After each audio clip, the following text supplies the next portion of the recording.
Shohei Ohtani was dealing last night in 4 innings. He had 8 strikeouts. And I wanted to see what his MVP odds were after that performance last night. So DraftKings just sent me this.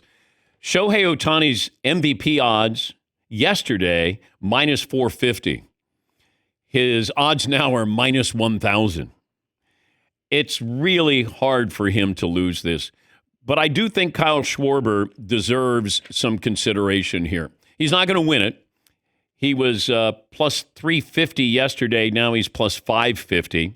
Pete Crow Armstrong was plus 950 yesterday. Now plus 1,500. It's Shohei Ohtani's to lose. And if you're pitching like this and now you're ramping up and then you have that weapon in the postseason, it's pretty amazing. And they certainly need him because the Dodgers haven't been as formidable as we expected them to be. And I started to wonder about this with Travis Hunter. I don't know how much offense and defense he's going to play. If he's listed as a backup cornerback but a starting wide receiver, I feel like it's going to be flipped when the season starts.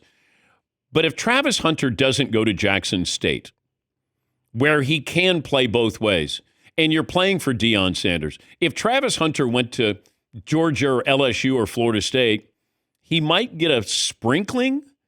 He wouldn't be playing both ways. But they would go, hey, we're going to put him in a third down package. Big schools take you, and that's your position. Now, I don't know if this is going to open the door for more players wanting to try this. I thought Derek Stingley, who played at LSU, could have been a two-way player for LSU. But you're getting guys who specialize as a wide receiver and those who specialize as a defensive back. If you don't have Jackson State and Deion, then maybe we don't have Travis Hunter winning the Heisman Trophy because it opened our eyes to, man, he's playing both ways. And then the knock, well, it's Jackson State. Okay, then he went to Colorado, and he was playing both ways. Just like Shohei Ohtani. I don't know how many, and most of your great players were probably a pitcher and a shortstop. That's usually the, hey, I'm not pitching, I'm playing shortstop. Hey, I'm batting third.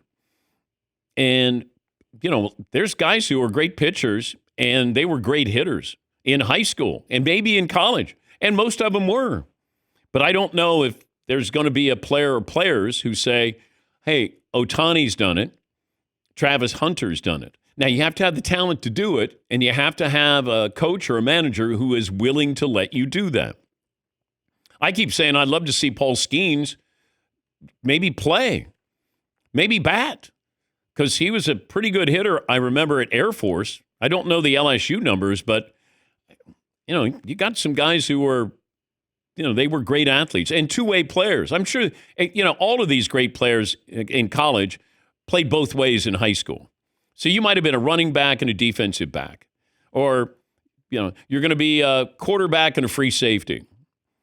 Jadeveon Clowney played running back in high school and defensive end. Can you imagine him as a running back? Oh, my God. No. This is going to hurt.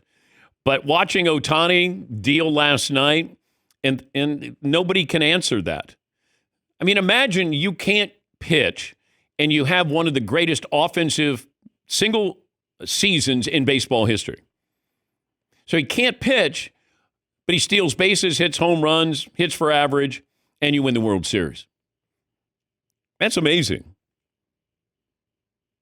But do I think Travis Hunter is going to be used on both sides? Yes, but I think sparingly. I think you just have to ease him in and see what he's comfortable, how he adjusts, because in the first couple of weeks and then the last couple of weeks, that's what I'd be curious what he's going to say about the whole experience and how he feels, his body feels. Yes, Paul? But with Travis Hunter, if you're going to do it where he's a two-way player more than 50% of the time on both sides of the ball, don't you do it now when he's young, when he's fresh and springy, for the lack of a better word? Because you think at 29, it's going to be one or the other. 28, it's going to be one or the other. Yeah. Well, I don't want to burn him out. I don't want to have him get injured. It's a fine line of, hey, people are going to tune in to watch him play both sides of the ball. Right? I look at this kind of the opposite. The Jaguars have him for 5 years, 4 or 5 years. I'm going to use everything he's got for those years because it's a coin flip whether he's going to have a second contract there or elsewhere. So if you took him for both the offense, the defense, and the notoriety.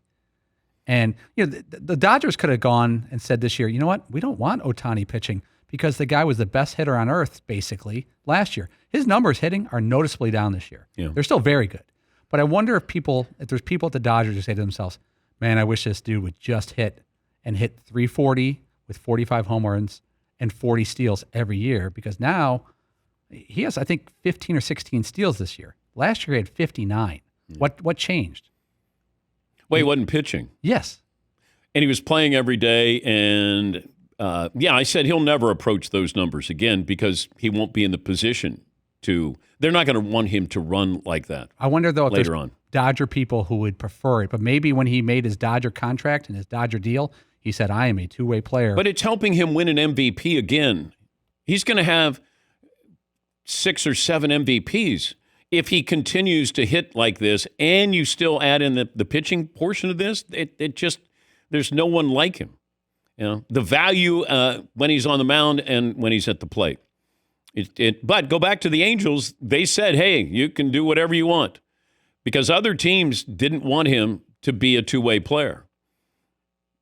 But the Angels did. Now all of a sudden, there you go.